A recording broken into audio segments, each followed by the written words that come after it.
Neymar. বস, তোমার বিদায়ের কথা চিন্তা করলেও বুকটা কেমন কেঁপে ওঠে। জানি না তোমাকে কিভাবে বিদায় দিব, তবে তুমি যেদিন ব্রাজিল নামক পরিবার থেকে বিদায় নেবে সেদিন থেকে ফুটবল খেলা দেখা ছেড়ে দিব। তুমি ছিলে আমাদের অনুপ্রেরণা।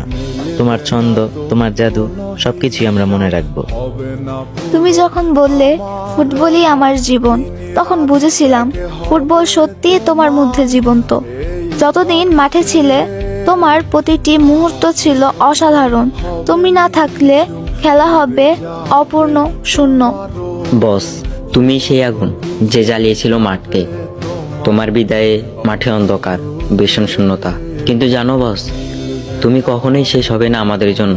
তুমি থাকবা চিরকাল, সব সময় আমাদের হৃদয়। তুমি যে পাসগুলো দিয়েছো তা ছিল এক শিল্প। তোমার প্রতিটি ড্রিবল ছিল অসম্ভব, ছিল এক সিম্ফনি। যতবার তুমি বল নিয়েছো যেন পৃথিবী থেমে যেত। তোমার খেলা ছিল এক জাদুকরী রূপকথা, যা কখনো ভুলবো না। এভাবে বিদায় হলেও তোমার স্মৃতি জ্বলবে ফুটবল মাঠের প্রতিটি কোণে। তোমার নাম গাঁথা থাকবে। যতদিন পৃথিবী থাকবে তোমার নাম গাওয়া হবে।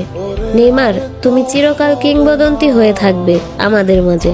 তুমি যে সত্যহীন ভালোবাসা ফুটবলের প্রতি দেখিয়েছিলে, সেই ভালোবাসা আমরা সবসময় হৃদয়ে ধারণ করব। তোমার ক্ষণিকের বিদায়, তবে তোমার ছায়া থাকবে চিরকাল। ফুটবলকে নতুন এক মানে দিয়ে গেছো, তুমি সবসময় আমাদের সঙ্গে থাকবে।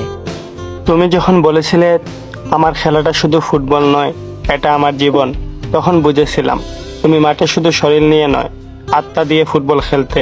তোমার প্রতিটি পাস, প্রতিটি ড্রিবল ছিল এক অদ্ভুত জাদু, যেন খেলা হয়ে উঠতো এক সুরেলা সিম্ফনি। তুমি চিরকাল কিংবদন্তি হয়ে থাকবে আমাদের মাঝে। লাভ ইউ বস।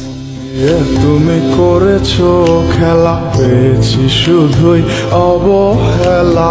ধীরে ধীরে তুমি ওগো সবই বুঝবে।